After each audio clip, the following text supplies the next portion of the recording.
संयमी व्यक्ति उन अज्ञानता के क्षणों में भी जागरूक बना रहता है। जो परम चेतना परमात्मा के चिंतन से विमुख हो गए हैं वे लोग सो ही रहे हैं, क्योंकि स्थित प्रज्ञ व्यक्ति ने अपने मन पर और इंद्रियों पर नियंत्रण कर लिया है। उसने अपनी इंद्रियों को एक कछुए की तरह अंदर समेट लिया है और अपनी बुद्धि से उनकी रक्षा कर रहा है। इंद्रियों और मन के बीच में जो कनेक्टिविटी थी वो छूट गई है। ये समाधिस्थ होना नहीं है, ये है अनकॉन्शियस होना। पता ही नहीं है क्या हो रहा है, इसलिए परिस्थिति का प्रभाव हम पर पड़ता ही नहीं है। राम नाम सत्य है, वो हमारे लिए है, हमें जानने के लिए है। सब कुछ नश्वर है, एक दिन सब छोड़ देना है। अर्जुन भी उन्हीं चीजों के बारे में सोच रहा है जो नश्वर हैं।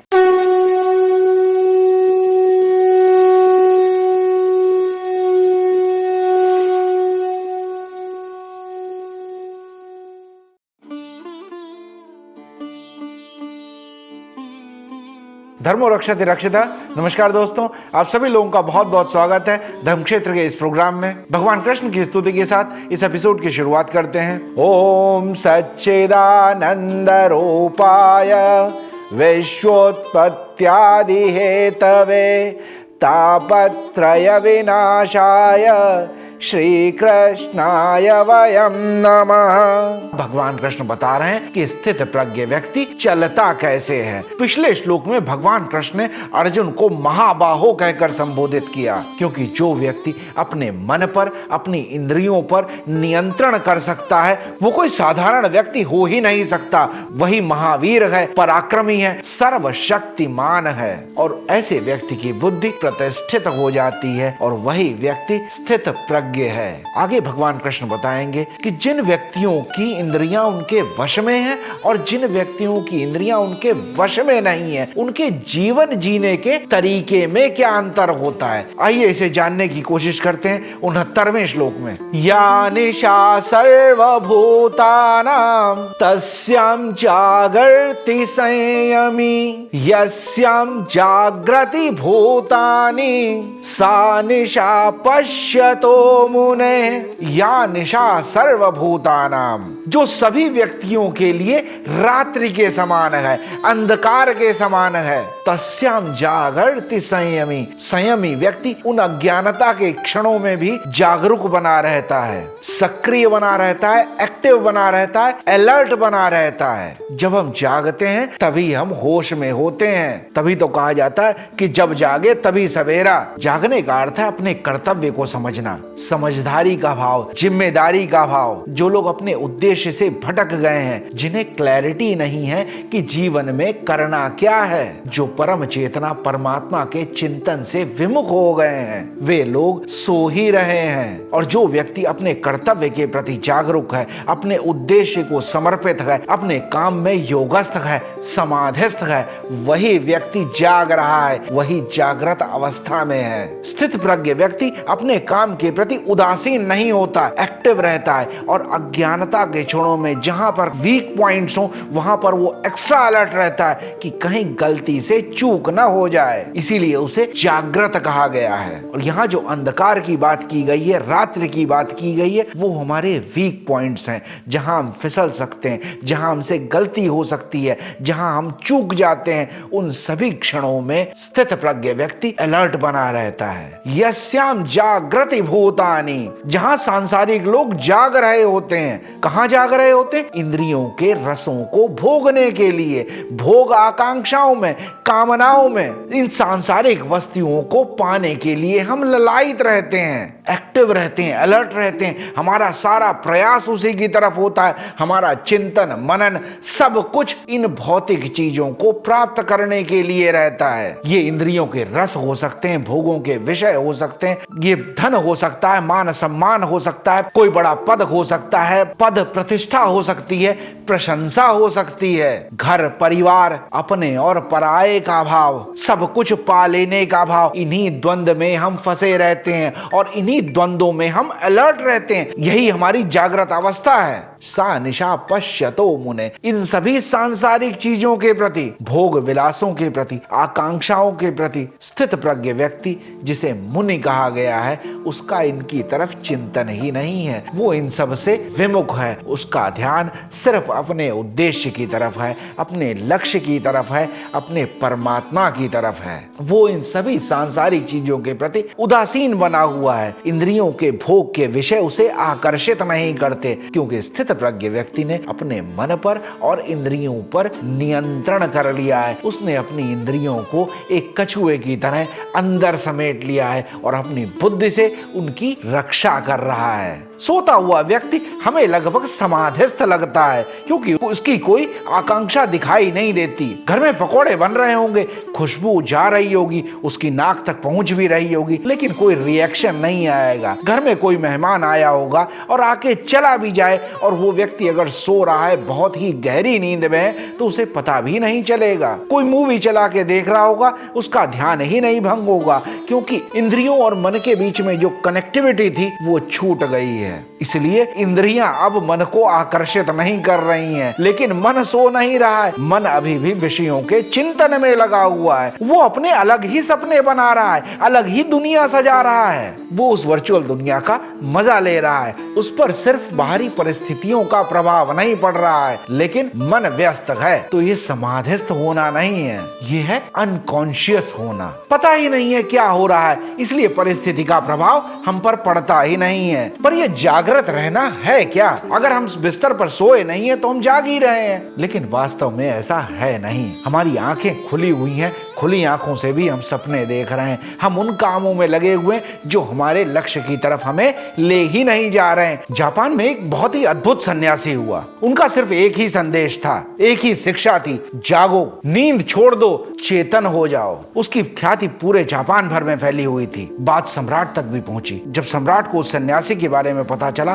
तो बड़ी मिलने की इच्छा हुई। उसने सन्यासी को पूछा, क्या आपको लगता है कि मैं जाग रहा हूं? तब सन्यासी ने मुस्कुरा कर कहा कि नहीं, आप भी सो रहे हैं। तब उस राजा ने कहा, क्या मुझे जागने की कला सिखा सकते हो? सन्यासी ने कहा, महाराज, मैं आपको सिखा तो सकता हूं, आपको मेरे साथ मेरे आश्रम में चलना होगा और मैं जो बताऊंगा उन बातों को मानना पड़ेगा। और कभी यह मत पूछना कि ऐसा क्यों करना है, और कभी यह मत पूछना कि कितना समय लगेगा। आपकी सफलता आपके प्रयास पर ही निर्भर होगी। मैं सिर्फ रास्ता दिखा सकता हूँ। राजा को सन्यासी की बात जच गई और राजा सब कुछ छोड़कर सन्यासी के साथ चल दिया। आश्रम में पहला दिन था। सन्यासी ने कहा, आज से आपकी शिक्षा शुरू होती है। आज से आप जागते हुए भी जागते रहना। राजा को बात बहुत अटपटी लगी। तब सन्यासी ने समझाते हुए कहा, आज से मैं दिन के किसी भी समय, किसी भी क्षण आपके ऊपर इस लकड़ी की तलवार से हमला करूंगा। आपको जागृत बने रहना है, होश में बने रहना है। चाहे आप खा रहे हो, चाहे पढ़ रहे हो, चाहे कोई भी काम कर रहे हो, हर पल आपको सचेत रहना है। शुरुआत में राजा को लगा ये कैसा तरीका है, पर पहला नियम था कि प्रश्न करना ही नहीं है। दिन भर सजग रहना बहुत बड़ी चुनौती का काम था। कई बार राजा के ऊपर डंडे का प्रहार हुआ, पर धीरे धीरे चेतना की स्थिति बढ़ती गई। अंदर से सचेत रहने का भाव बढ़ता गया। 3-4 महीने में ऐसी स्थिति हो गई कि कभी भी प्रहार करने की स्थिति में राजा हमेशा सचेत रहता। अब कोई भी प्रहार उसे छू नहीं सकता था। अब राजा जागते हुए भी जागते रहने की कला सीख गया था। अर्थ सिर्फ इतना है, चिंतन करते रहना, हमेशा कॉन्शियस रहना, होश में रहना। हम कई बार कई काम सब कॉन्शियसली कर लेते हैं। सन्यासी ने कहा, राजन, आज से आपका दूसरा पाठ शुरू होता है। आज से आपको सोते वक्त भी अलर्ट रहना है। मैं सोते वक्त भी कभी भी आक्रमण कर सकता हूं। राजा को यह बात तो बहुत अटपटी लगी कि सोते वक्त मुझे कैसे पता चलेगा कि कब मुझ पर आक्रमण हो रहा है। लेकिन गुरु की शर्त थी कि कोई भी प्रश्न नहीं होगा। जब कभी भी विकट परिस्थितियां होती हैं, तब हमारे अंदर से हमारा एक नया रूप बाहर आता है। इसी तरह से राजा में भी बदलाव आना शुरू हुआ। अब वो सोता था, लेकिन हमेशा कॉन्शियसनेस बनी रहती थी। वो सजग रहता था, सोते हुए भी उसका ध्यान बना रहता था कि कोई आसपास तो नहीं है। कई बार गुरु की तलवार से मार भी खाई, लेकिन प्रैक्टिस करता रहा, हिम्मत नहीं हारी, विश्वास बनाए रखा। धीरे धीरे कुछ महीनों बाद अब वो सोते हुए भी जागना सीख सीख गए, क्योंकि अब उनके अंदर विचार ही खत्म हो गए थे, वो विचार शून्य हो गए थे। पहले जागते हुए जागते रहने का मतलब था कि कोई भी फालतू का विचार मन में लाना ही नहीं। कोई फालतू विचार जब मन में आएगा ही नहीं, तब चिंतन हमेशा लक्ष्य का रहेगा, अपने उद्देश्य का रहेगा। जब कोई फालतू विचार जगते हुए नहीं आया, तब वो सोते हुए भी उस किसी का चिंतन नहीं होगा। अब वो सपनों में नहीं डूबा हुआ है, वो जागृत है अपने लक्ष्य के लिए। रात जो थी अब स्वप्न शून्य हो गई। अब रात में वो कोई सपने नहीं बुन रहा था। जब विचार रहते हैं तब स्वप्न आते हैं, और जब विचार खत्म हो जाते हैं, जब स्वप्न खत्म हो जाते हैं, तब रह जाती है सिर्फ शुद्ध चेतना, कॉन्शियसनेस। यही साधना का मूल मंत्र है। ऐसा नहीं है कि राजा सो नहीं रहा, राजा सो रहा है। उसे डर नहीं है इस बात का उसके ऊपर डंडे का प्रहार हो जाएगा। उसके अंदर की चेतना इतनी जागृत हो गई है कि अब शरीर सो रहा है लेकिन चेतना जाग रही है। सोते हुए भी अपने लक्ष्य पर केंद्रित रह पाए, फोकस रह पाए। कई बार ऐसा होता है कि रात को सोने से पहले आप कुछ एक काम कर रहे हैं जिसमें आपको सॉल्यूशन नहीं मिल रहा है, लेकिन आप काम करते करते यूं ही सो जाएं। सुबह जब आप उठते हैं तो आपको एकदम से एक आइडिया आ जाता है कि इस तरह से हो सकता है, क्योंकि सब कॉन्शियस माइंड रात में उस पर विचार करता रहा। शरीर सो रहा था लेकिन चेतन भाव बना हुआ था। उस सन्यासी ने कहा, राजन, अब आप सोते हुए भी जागना सीख गए हैं, लेकिन अब परीक्षा का सबसे कठिन समय आ गया है। ये जीवन का अंतिम द्वार है। अब मैं असली तलवार से हमला करूंगा। इस बार अगर चूक हुई तो गर्दन कट ही जाएगी। ये बात सुनते ही राजा का होश और गहरा गया कि मुझे और फोकस्ड होना है। अपने अंदर चलते हुए इस विचारों को, इन इच्छाओं को, इन कामनाओं को बिल्कुल शून्य कर देना है। सिर्फ लक्ष्य ही रह जाए और सब कुछ हट जाए। अब राजा के अंदर जागरण जो था वो रोम रोम में समा गया। शरीर सो रहा है लेकिन कहीं ना कहीं कोई ऐसी चीज है जो जागृत बनी हुई है, जो अलर्ट बनी हुई है। 3 महीने हो गए, गुरु राजा को एक बार भी छू भी नहीं पाया। चेतना का स्तर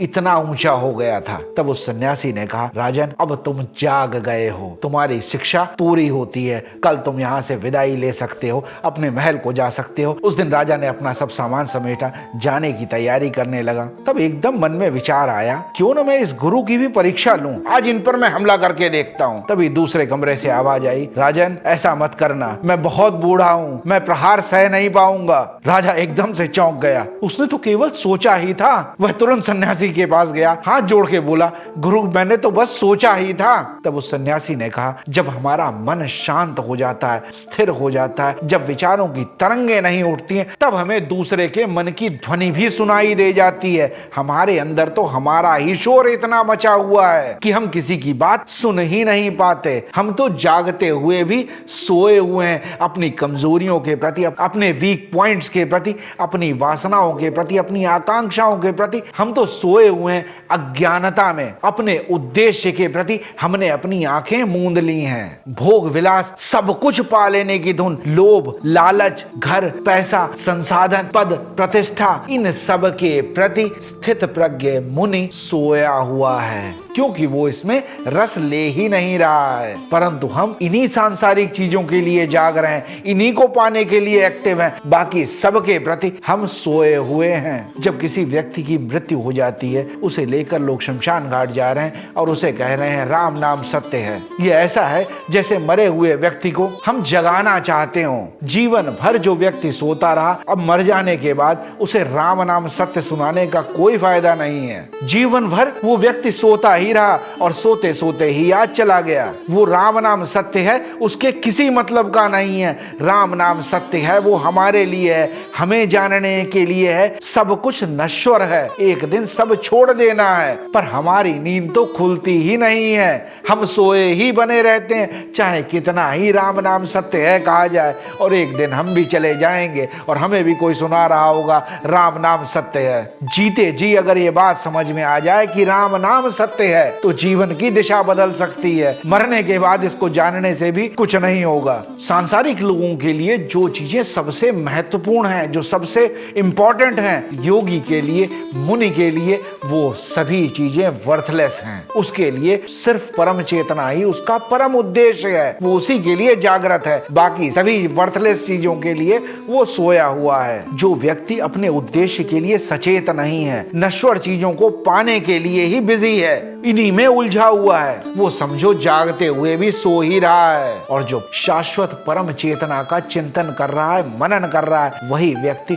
स्थित प्रज्ञ मुनि है। मुनि के विषय में हमने पहले भी चर्चा की थी। मुनि वो है जो मनन कर रहा है, चिंतन कर रहा है अपने उद्देश्य का, उस परम चेतना का। हमें बात बड़ी विचित्र लगती है कि जो चीजें हमारे लिए इतनी वैल्यूएबल हैं वो किसी के लिए बिल्कुल ही वर्थलेस हैं, उसका उसमें कोई इंटरेस्ट ही नहीं है। कबीरदास जी अपनी उल्टी वाणी में इसे कहते हैं, बरसे कंबल भीजे पानी। जब ईश्वर रूपी कृपा या भक्ति बरसती है उसी को यहाँ कंबल कहा गया है। तब ज्ञान की धारा व्यक्ति के हृदय को भिगो देती है, इसीलिए ये उलट बांसी कही जाती है। बरसे कंबल भीजे पानी, भिगा पानी सकता है, लेकिन यहाँ कहा गया बरसे कंबल भीगे पानी। बरसता हुआ कंबल जो है वो सुरक्षा है, वो चेतनता है, वो आध्यात्मिकता है, ज्ञान है। और भीजे पानी है उस ज्ञान में बह जाना, उस ज्ञान में सराबोर हो जाना। अपनी उलट बांसियों में कबीरदास जी ने बहुत अजीबोगरीब उदाहरण दिए हैं। एक जगह कहा गया है, एक अचंभा देखा रे भाई, ठाड़ा सिंह चराने गाय, पहले पूत पीछे माई, चेहला के गुरु लागे पाई। बिल्कुल उल्टी बातें लगती हैं। शेर गायों को चरा रहा है, पहले बच्चा आया फिर माँ आई और गुरु शिष्य के पैर छू रहा है। यहाँ शेर कहा गया है ज्ञान विवेक और बुद्धि को, और गाय कहा गया है इंद्रियों को। जब मन और इंद्रियां बुद्धि के नियंत्रण में आ जाएं, तब बुद्धि इंद्रियों को पर्याप्त भोजन देगी, भोग विलास की पर्याप्त चीजें देगी, लेकिन उनमें बहने नहीं देगी। बुद्धि शेर की तरह अपना नियंत्रण स्थापित कर लेगी। फिर कहा पहले पूत पीछे माई। पूत कहा गया है जीव को, जीवात्मा पहले है और फिर है प्रकृति और फिर माया का विस्तार, उसे माता कहा गया है। तो पहले जीव आया, फिर वो उस माया में फंसता चला गया। और ज्ञान है गुरु और साधक है शिष्य का अनुभव, और वही प्रतिफल है। ऐसे परिणाम को प्रणाम किया जाता है, इसलिए गुरु शिष्य को प्रणाम कर रहा है। इस श्लोक में भगवान कृष्ण बता रहे हैं कि स्थित प्रज्ञ व्यक्ति